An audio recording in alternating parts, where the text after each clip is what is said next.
Okay, page 123, back to chapter 9. I got Tim and Father. They started heading home.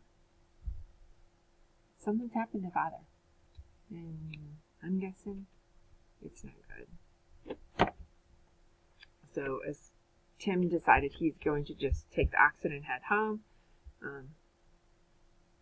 a couple of horses, or I guess it says three black figures on horseback were in the middle of the road. I cleared my throat quietly so I wouldn't sound scared. Then I shouted, "Are you the escort? Am I ever glad to see you?" One of them pulled the cover off a lantern he had been holding. A circle of hazy light spilled out into the night, showing bits of horses and faces and guns in the trampled snow. "Pull up the oxen," the man with the lantern shouted. I stopped the oxen up and walked forward a few paces. Then the man with the lantern leaned forward to let the light shine on me. "It's the boy," he said. "Yes, sir," he said. "Father said that the escort would be coming along soon, but when you didn't come, I was worried that the cowboys would get to me first." "We're not the—" one of them started to say. "Shut up, Carter," the man with the lantern said. "Come here, boy." I took a couple of steps forward. Now the lantern was shining in my eyes, and it was hard for me to look up and see their expressions. All I could see was the horse's legs in the snow. The man's voice just came out of the glare. "When did your father say we'd be here?" "He figured you'd be here an hour ago. That's why I was so worried. He told me not to worry, but I couldn't help it. He said that when the shooting started to fall flat, and I'd be all right." I paused. "I thought there'd be more of you, though. Father said there'd be at least half a dozen men in the escort. He said just fall flat when the shooting started." There was silence, and then one of the others said, "I don't like this. It sounds like an ambush." The man with the lantern swung around a bit to face him. "Are you going to get scared off by a boy's story?" "What, sir?" I said. "Never mind, boy." "Do you have anything to eat, sir?" "Shut up, boy." "I don't like this. Let's go." The man raised the lantern to look at the others. Now I could see their faces a little. Oh, they looked tough, unshaven and dirty, wearing swords and pistols and muskets tucked in behind their saddles. Are both of you going to be scared off by a boy's story?" he snarled. "I still don't like it. How do you know it's a story?" "Oh, stop being a couple of old women." "It isn't worth the risk, Judson. Let's leave." "Not worth the risk? There's 100 pounds worth of stuff in that wagon." "Judson, stealing rum is a hanging matter. I don't want to." Just then a dog barked in the distance. The oxen bawled. "Dang," one of them said. "It's them." "It's just a dog barking," Judson shouted. "I'm not taking the chance." He wheeled his horse in the snow, and the others did likewise. "Dang you men," Judson said. But they had begun to gallop off through the snow. Snarling, he pulled the cover over the lantern, and then he wheeled his horse too and disappeared down the road. I stood for a moment listening to the sound of their hooves dying out in the snowy road, and then I began to laugh and cry all at once. My hands shook so hard I dropped my stick, and my knees were so weak I could hardly walk. I felt terrific, because I'd fooled them. It'd be a great story to tell Sam. But everything else was awful. Father being gone, and me being alone in the snow and dark, and hours to go before I got home. I climbed into the wagon, and ate the biscuits and beef, and drank about half the bottle of wine. I guess I was sort of drunk, because I just kept putting one foot in front of the other, and by midnight, I was home. Okay, that makes sense to you? So Tim lied. He knew they weren't the escort by making them think there was an escort coming. They got scared, and they didn't want to stay around, so they got out of there. That will be quite a story for Tim to tell Sam.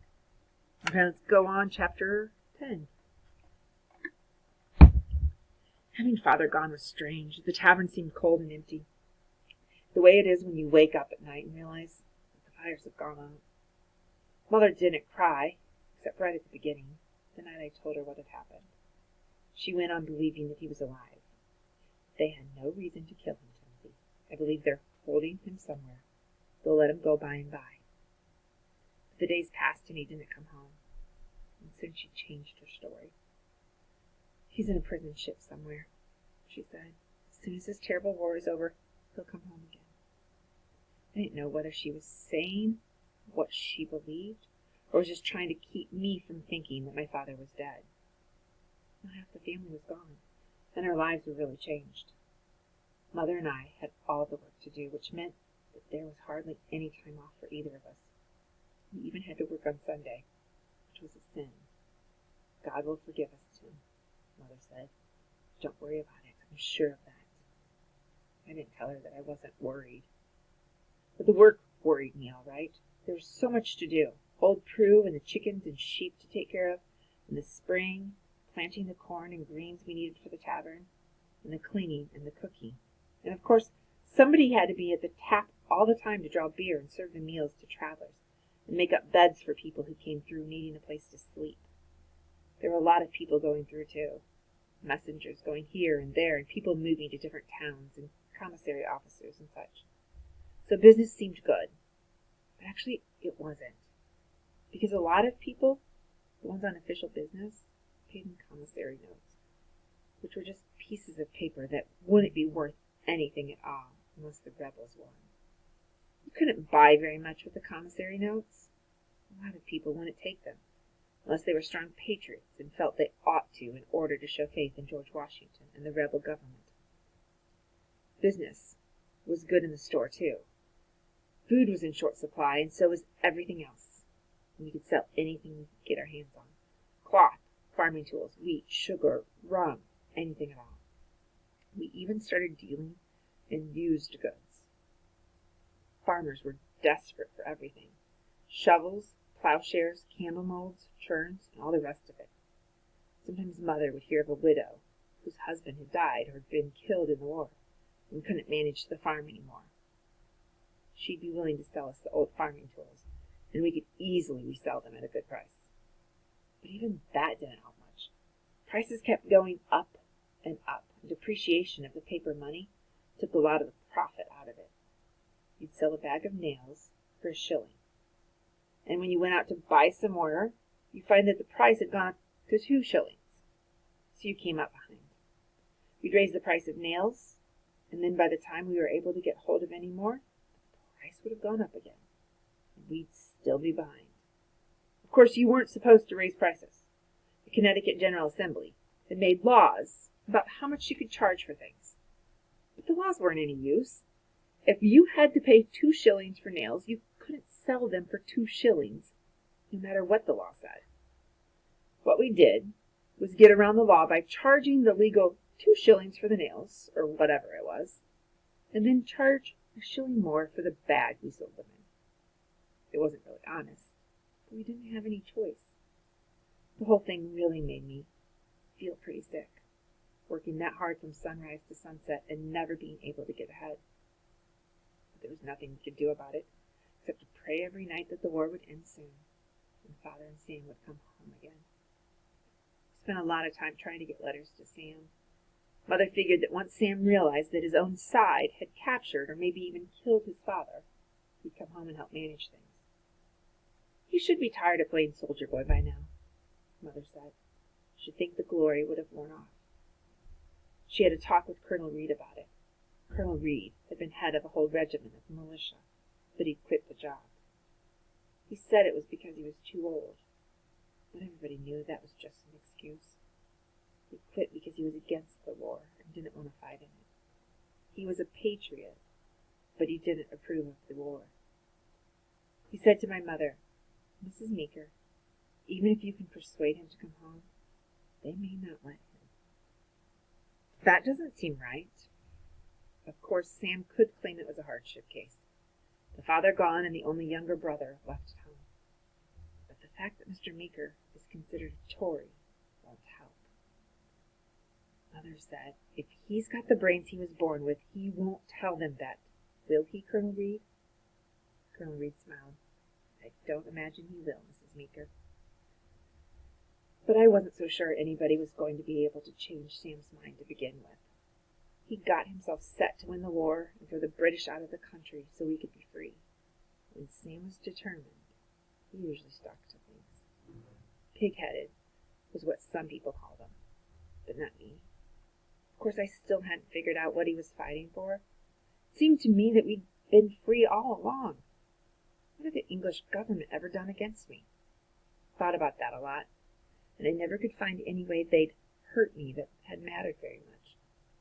Naturally, in church, we had to pray for the king in Parliament. That was a nuisance because it made the prayers go on longer.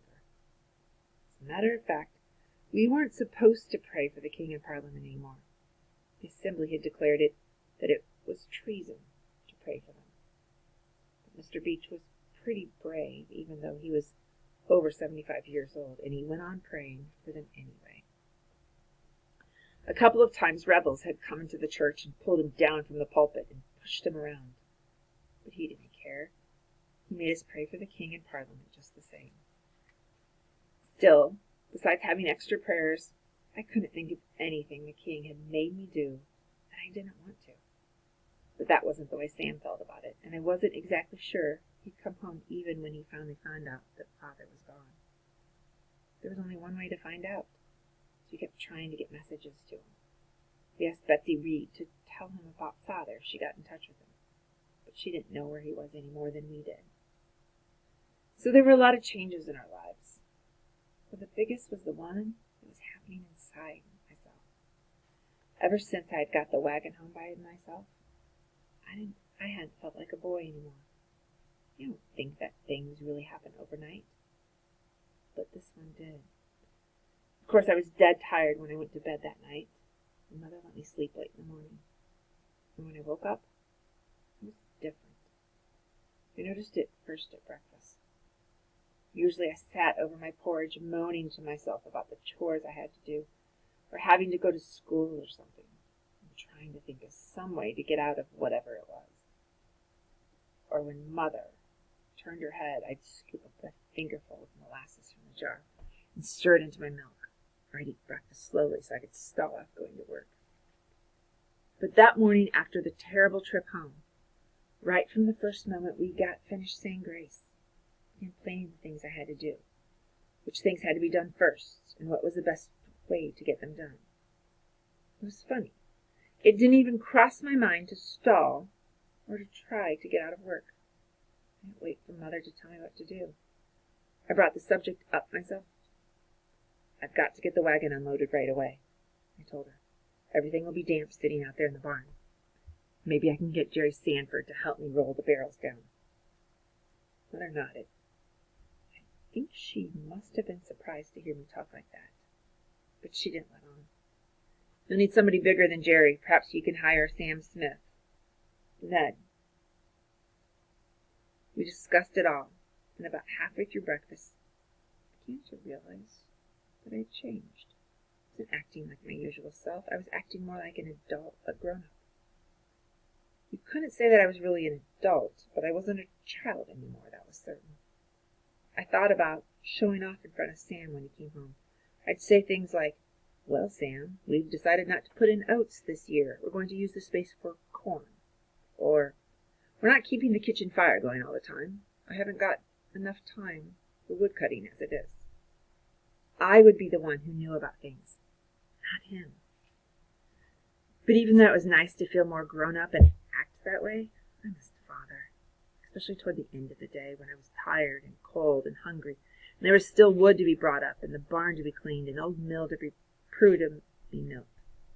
I began feeling sorry for myself and wishing that Father was back. I'd imagine that if I looked up, I'd suddenly see him striding into the backyard, and I'd look up, but he wouldn't be there.